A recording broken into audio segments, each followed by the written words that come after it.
spacecraft itself, when the 12 dead occupants was picked up, then of course the Central Intelligence Agency had to intervene.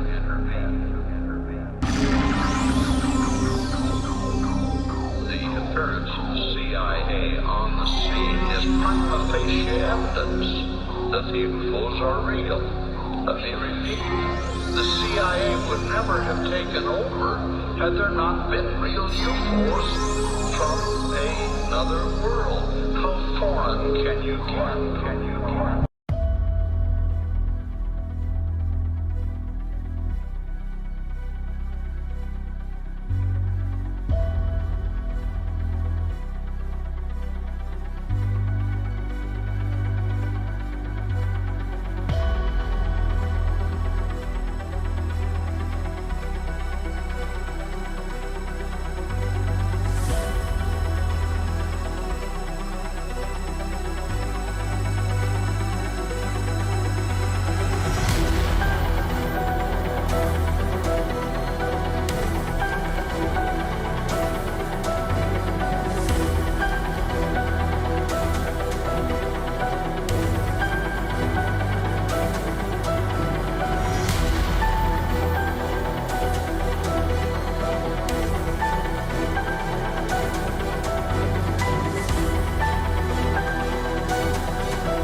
Off towards where it seemed to go, and it disappeared down behind the trees. So we all got through this fence and ran towards where it had appeared to land. Tanya and I and this other girl, we were over the fence. Tanya was in the lead and we ran towards where it was coming down. Tanya! I lost sight of Tanya. She was in front of me. A couple of girls got there faster than me. I was a bit slow. And they actually passed out.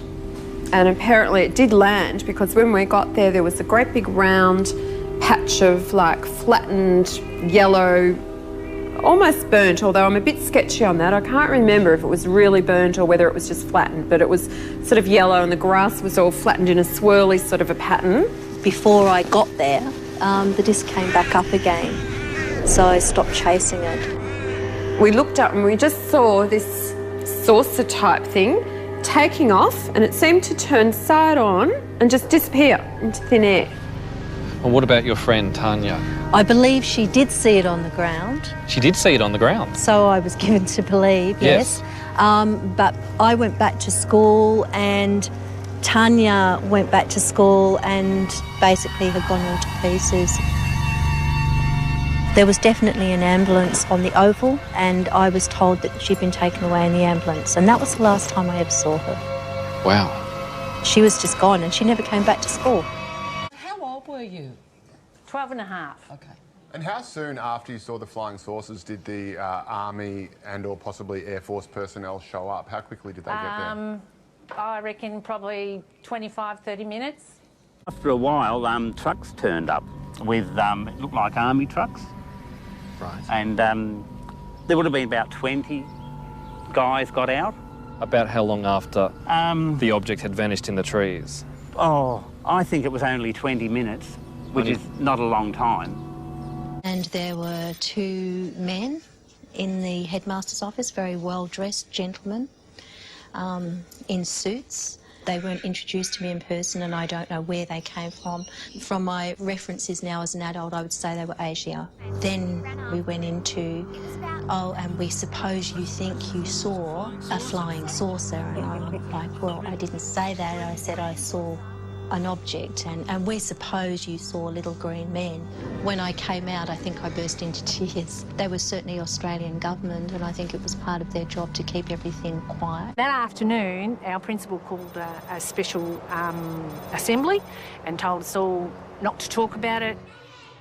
All I know is the whole school was told off. The headmaster says, "All you kids are nuts. It's a weather balloon.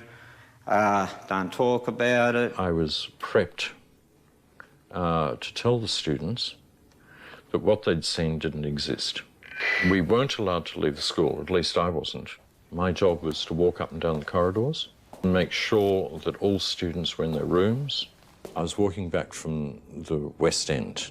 There was confrontation between Mr. Sambleby, Barbara Robbins, and a man I'd never seen before. I thought it was a police uniform, but it was just dark blue. It was demanded that she hand over not the film, but the entire camera. I was near the gate and the police had arrived. There were journalists outside. The police are being called in to keep the journalists away. We were told that we weren't allowed to speak to the media in school grounds. After school finished, there was a TV crew outside the school grounds, so we undertook an interview with them. Everyone took off onto the oval. Now, I can't remember whether it was a principal or a school representative that came out and ordered us to go home and the film crew to leave. And I'd actually been giving an interview to Channel 9 and the policeman actually walked up to them and said, stop filming and you go back into the school ground. Okay, so that's what I did. I was 12 and a half years old. Because I was a mischievous sort of person, I was always getting into trouble. I had detention for actually appearing on the show, and then I got detention again at a later date after my picture and story was in the Dandenong Journal. So I didn't go unpunished, but it was worth it. The authorities had found a way to silence the children, but they still had unfinished business with the teacher, Andrew Greenwood. He told me that 2 officers came to his home and threatened him under the Official Secrets Act. They said that he couldn't have seen a flying saucer at Westall because there were no such things as flying saucers. They threatened to tell people he was alcoholic, even though he wasn't. Fireman John Williams arrived at the scene shortly after the incident when he and another officer responded to a call-out. We didn't really know what to think at the time, but the people who led us up to there were quite adamant, very adamant, that that's where this object landed. But all official evidence has either gone missing or been destroyed. There are no police records, no Defence Department documents, there's not even a record of John's fire truck call-out. One news report suggests the objects could have been radiation testing balloons that blew off course from Mildura. Any relevant paperwork should be public, but the National Archives of Australia has no information on the incident. However, one written account survives in the Dandenong Journal newspaper, which reported the occurrence, questioned the involvement of the military and the cover-up by school officials. Although society members tried to investigate at Westall, they came up against a wall of silence.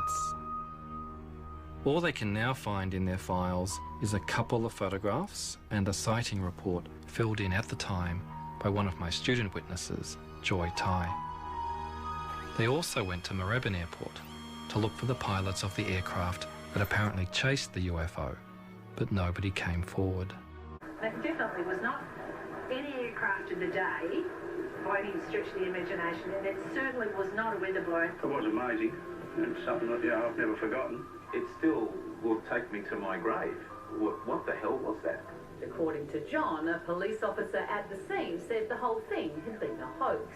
Boy, I can tell you the reaction of the people when we said it was a hoax call. They were very irate people. A riot almost broke out straight with all the people, and they were yelling out at the officers, "We're not liars, we didn't lie to you." Now, close to that landing area is a popular UFO-themed children's playground, but at the time, within 40 minutes, this area was swarming with military officials who warned witnesses never to tell anyone what they'd seen. They menaced the teacher at home. They told me that I was wrong, that I hadn't seen anything. And if he spoke up... Clearly you were drunk on duty, and that will have to be reported to the Education Department, and of course you'll lose your job. An official report into Westall just disappeared. And that is what I find most interesting of all, that I was definitely being told to be quiet.